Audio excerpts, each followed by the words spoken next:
Olá! Hoje a gente vai mergulhar num dos temas mais espinhosos e fascinantes do direito processual civil. Aquela tensão que existe entre a coisa julgada, que deveria ser imutável, e a supremacia da nossa Constituição.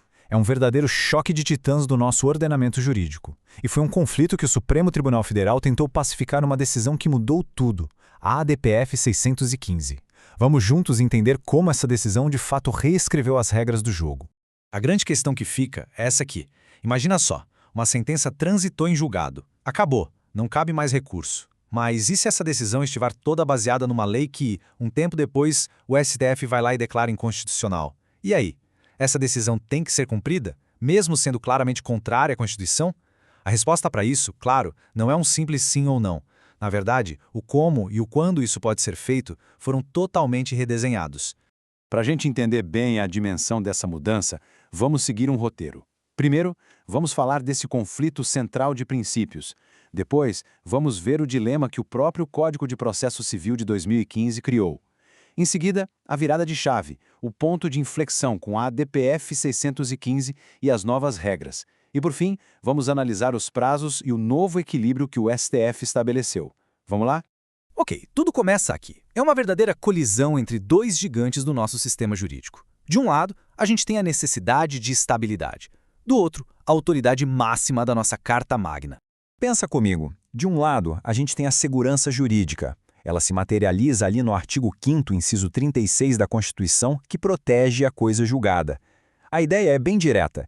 Em algum momento, o processo precisa ter um fim. As decisões precisam ser definitivas para que a sociedade tenha previsibilidade e estabilidade. Agora, do outro lado, a gente tem o princípio da supremacia da Constituição. Nada, absolutamente nada, nenhuma lei, nenhum ato, nenhuma decisão judicial pode contrariar a Constituição. Quando isso acontece, surge o que a doutrina chama de vício de inconstitucionalidade qualificado. É uma nulidade tão, mas tão grave que, em tese, ela deveria contaminar tudo. E aí, o CPC de 2015 trouxe um mecanismo bem interessante para lidar com isso, lá nos artigos 525, parágrafo 12 e 535, parágrafo 5º. Repara na expressão que a lei usa. A obrigação se torna inexigível. A lei não fala em anular a sentença, não. A decisão continua existindo formalmente, mas ela perde a sua força, o seu poder de execução, porque a lei que era a sua base foi invalidada pelo STF. É uma solução, digamos, técnica e bem cirúrgica para esse problema. Pois é, o legislador de 2015 até tentou organizar a casa, mas a solução inicial que ele deu para esse problema, bom, na prática ela era bem engessada e acabou gerando uma chuva de críticas. A lógica original do CPC era puramente temporal, quase uma questão de calendário. Criou-se essa divisão super rígida. Se a decisão do STF, que declarava inconstitucionalidade, saísse antes do trânsito em julgado da sentença que a gente está discutindo, ótimo. O caminho era a impugnação ali mesmo, na fase de execução. Mas, se a decisão do STF viesse depois que o processo já tinha acabado e transitado em julgado, aí a única saída era complexa e cara à ação rescisória. E essa crítica, como o grande processualista Humberto Teodoro Júnior apontou com muita precisão, era certeira. Essa regra tornava a impugnação praticamente inútil. Pensa bem, era uma situação raríssima de acontecer.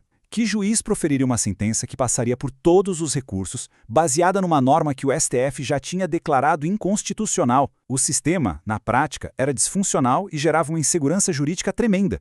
E é exatamente aqui que o jogo vira. O STF, provocado a se manifestar, principalmente no julgamento da ADPF 615 e também numa questão de ordem na ação rescisória 2876, simplesmente reescreveu as regras do jogo. É fundamental olhar para esses dois julgamentos em conjunto, a ADPF 615 e a questão de ordem na ação rescisória 2876. Eles representam o esforço real do Supremo para pacificar um tema que era uma fonte de insegurança. A Corte buscou criar uma doutrina mais coesa e, o mais importante, funcional. Uma doutrina que equilibrasse os princípios em conflito sem criar aqueles becos sem saída do sistema anterior. Então, o que o STF decidiu de fato? Primeiro, ele declarou inconstitucionais justamente os artigos que criavam aquela distinção de tempo. Segundo, e aqui está o pulo do gato, ele superou essa lógica. O critério definidor não é mais quando o STF decidiu. Agora o que importa é um conceito processual, a preclusão. A pergunta-chave passou a ser: o prazo para a defesa na execução já passou? A resposta para isso é que vai definir qual o caminho a seguir. Com essa decisão, a tese do tema 360 foi alterada e a Corte ainda estendeu essa nova lógica aos juizados especiais, que eram o epicentro do problema na ADPF 615. Certo, a teoria está toda posta. Mas como é que isso funciona na prática? No dia a dia do foro? Vamos a um guia bem objetivo dessas novas regras. A nova lógica processual está perfeitamente resumida aqui nesta tabela.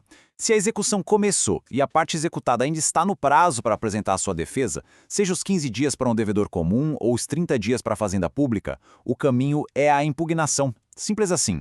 Não importa mais quando veio a decisão do STF. Agora, se esse prazo já passou, se operou a preclusão, aí o caminho subsidiário é a ação rescisória. E a grande inovação, pensando nos juizados especiais, onde o artigo 59 da Lei 9.099 proíbe a rescisória, foi a criação da simples petição como meio de defesa. E o caso concreto que deu origem à ADPF 615 envolvia exatamente essa situação. O governo do Distrito Federal estava sendo executado em milhares de processos nos juizados especiais da Fazenda Pública.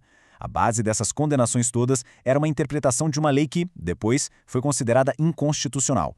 Como não cabe rescisória nos juizados, o GDF estava num verdadeiro impasse jurídico. A simples petição foi a saída genial que o STF criou para garantir que a Constituição prevalecesse mesmo nesse microsistema processual. Agora, vamos aprofundar um pouco nos detalhes dos prazos e de uma ferramenta poderosíssima que o STF usa para equilibrar o sistema, a modulação de efeitos. Guarde bem este número: 2 anos. Este é o prazo decadencial para a ação rescisória, mas com um detalhe que é uma verdadeira virada de interpretação. Diferente da regra geral do CPC, o prazo de 2 anos não começa a contar do trânsito em julgado da decisão que se quer rescindir, mas sim do trânsito em julgado da decisão do STF. Isso faz toda a diferença. Torna a rescisória uma ferramenta realmente útil, porque o direito de agir só nasce efetivamente com a declaração da inconstitucionalidade. Agora, este outro número, 5 anos. Este aqui é um limite para proteger a segurança jurídica. Pensa o seguinte: caso uma ação rescisória seja julgada procedente, os efeitos financeiros retroativos, tipo ter que devolver valores que já foram pagos, são por regra limitados a 5 anos, contados da data em que a ação foi proposta. É uma forma de evitar um efeito cascata financeiro imprevisível, a não ser que o próprio STF, ao modular os efeitos, diga algo diferente. E isso nos leva direto para a modulação de efeitos. Com base no artigo 27 da Lei 9.868, o STF tem o poder de calibrar o impacto de suas decisões. Ele pode dizer se uma decisão vale só dali para frente, com efeito ex nunc, ou se ela retroage, com efeito ex tunc. E em situações muito excepcionais, para evitar um caos social ou um dano muito grave à segurança jurídica, a Corte pode limitar essa retroatividade ou até mesmo dizer que naquele caso específico não vai caber ação rescisória. É o equilíbrio fino entre fazer justiça e manter estabilidade. E assim a gente chega ao final da nossa análise. Agora dá para ver com mais clareza o novo e, convenhamos, mais sofisticado equilíbrio jurídico que foi desenhado por essas decisões do Supremo. Então, se for para resumir, os pontos cruciais a reter são: primeiro, esqueça a data da decisão do STF como critério. A chave agora é a preclusão. Ainda dá tempo de se defender na execução? O caminho é a impugnação ou a simples petição? O prazo já passou? Aí a saída é a ação rescisória. No fim das contas, o STF criou um sistema bem mais lógico, mais eficiente e que busca harmonizar 2 pilares da nossa República: a estabilidade das decisões e a força normativa da Constituição. E a gente termina com uma reflexão. O STF estabeleceu um novo sistema, mais racional sem dúvida, mas a questão de fundo ainda existe. Até onde a gente pode relativizar a coisa julgada, que é um pilar da segurança jurídica, para garantir que a Constituição sempre prevaleça? A resposta para essa pergunta, na verdade, continua sendo construída decisão a decisão no coração do nosso sistema de justiça. Se esta análise aprofundada ajudou a clarear um pouco mais esse tema tão complexo do direito processual, não se esqueça de se inscrever no canal, ativar as notificações e, claro, deixar o seu like para apoiar o nosso trabalho. A gente se vê na próxima!